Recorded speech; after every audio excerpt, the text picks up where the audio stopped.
بسم اللہ الرحمن الرحیم، اللہ کے نام سے شروع جو بڑا مہربان نہایت رحم والا ہے۔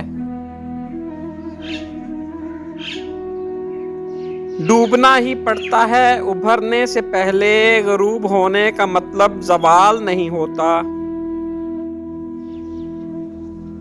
جب جسم سے روح نکل سکتی ہے تو دل سے لوگ کیوں نہیں؟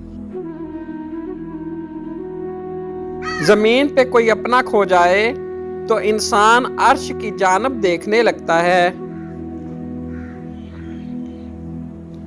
بہترین دنوں کے لیے بدترین دنوں سے لڑنا پڑتا ہے۔ شور کرنے والے اچانک خاموش ہو جائیں تو ان کی خاموشی سے سکون نہیں، خوف محسوس ہوتا ہے۔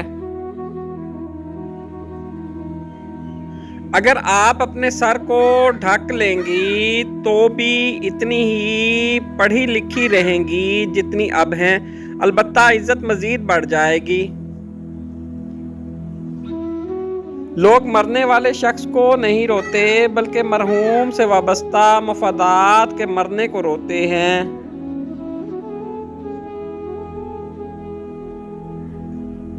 کبھی کبھی مرنے کے لیے زہر کی ضرورت نہیں پڑتی، حساس انسانوں کو تو رویے ہی مار دیتے ہیں، اور یہ موت بڑی اذیت ناک موت ہوتی ہے۔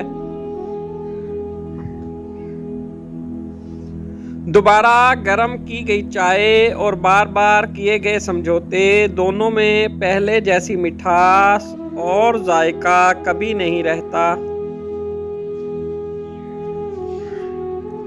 دکھ مرنے کا نہیں ہوتا، دکھ بچھڑنے کا ہوتا ہے۔ انسان کو موت نہیں رلاتی، وہ پیار رلاتا ہے جو مرنے والے کے ساتھ ہوتا ہے۔ کچھ لوگوں سے انہی کے لہجے میں بات کر لی جائے تو برا مان جاتے ہیں۔ غم وہ نہیں ہوتا جو آنسوؤں کا سبب ہو، غم تو وہ ہوتا ہے جو اندر ہی اندر سے انسان کو کھا جائے اور دوسرے کو کانوں کان خبر نہ ہو۔ میری غربت کو دیکھ کر راستہ نہ بدل لینا، میں دل کا بادشاہ ہوں، مقدر تو خدا لکھتا ہے۔ اپنے آپ پہ بھروسہ رکھیں، آج نظر انداز کرنے والے کل کو طلبگار ضرور بنیں گے۔ 3 دوست بنا لو، کبھی تنہا نہیں رہو گے، قرآن، نیک اعمال، حسن اخلاق۔ Please like, subscribe and share.